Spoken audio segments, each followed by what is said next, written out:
How's it going, everybody? Second video of the day.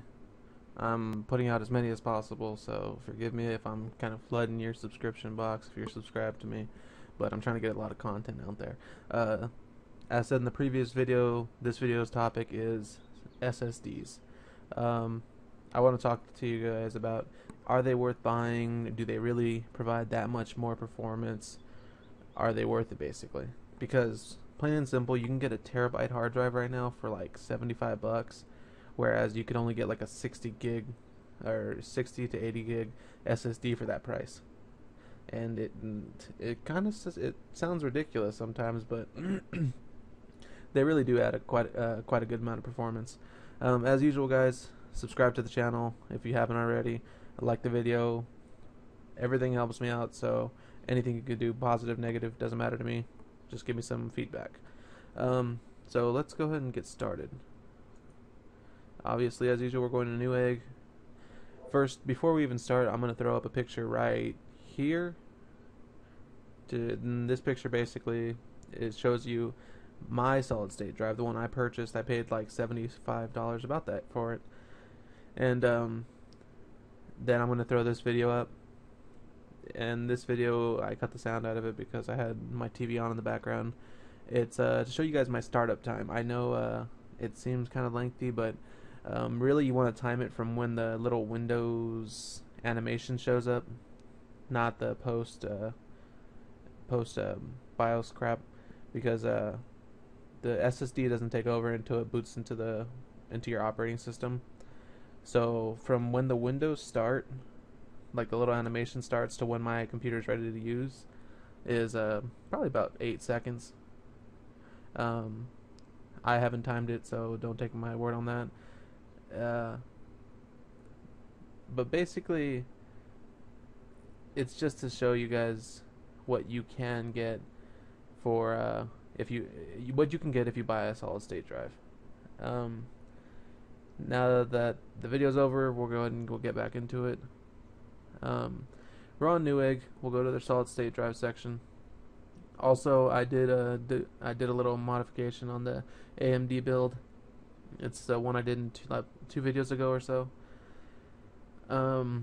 Basically, I swapped out a few parts. Swapped out the hard drive for 250 gig. I swapped out the motherboard for a cheaper motherboard.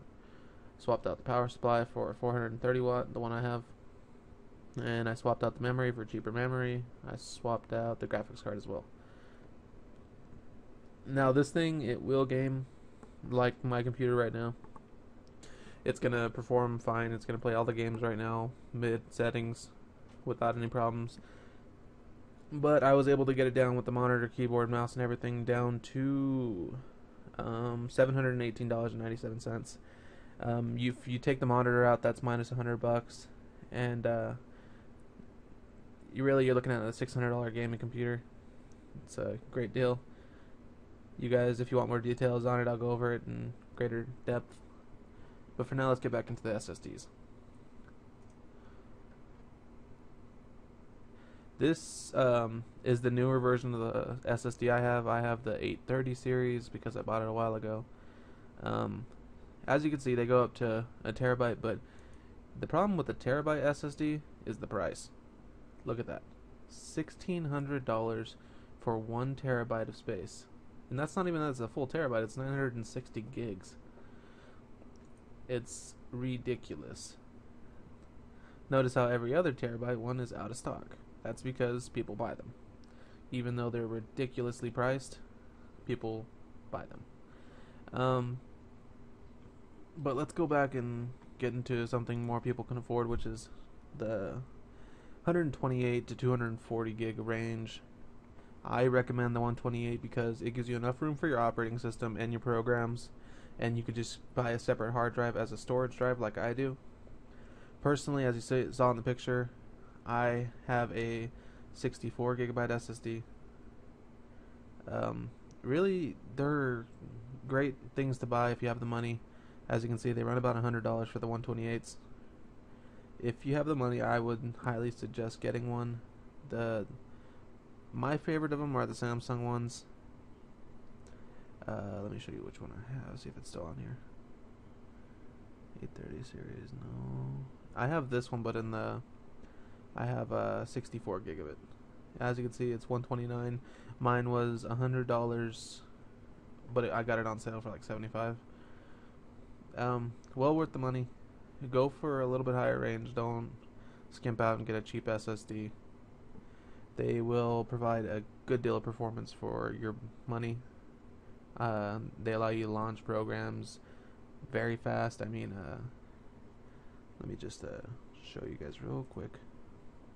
I just clicked on Photoshop right now, and it's up, as you can see right here. I could not show you that. Let me just drag it over here, X out of it, see if it'll launch on this side of my computer. As you guys know, I do have 2 monitors. Okay, Photoshop. There we go. My SSD allows this thing, it's up. There you go, bam, ready to use. It allows Photoshop to launch extremely fast without any hesitation. And not to mention, when my computer boots up, when you first see the BioShock screen, my desktop, I'm ready to use it. I can launch the internet, I can go on my files. I don't have to wait. So all I'm trying to get out there, guys, is SSDs are worth the money if you have it. And not to mention, these things, they don't break as often. Hard drives have little disks in them that spin, and that's what stores your data. SSDs are they're called solid state drives. That's what SSD stands for. It means that none of the parts inside the drive move. Reliable. It's like a flash card, an SD card, a lot like that, with the whole solid state idea. Well worth the money, guys. If you have it, get it. I highly recommend. That's it for today's video. Like, subscribe if you enjoyed it. See you guys next time.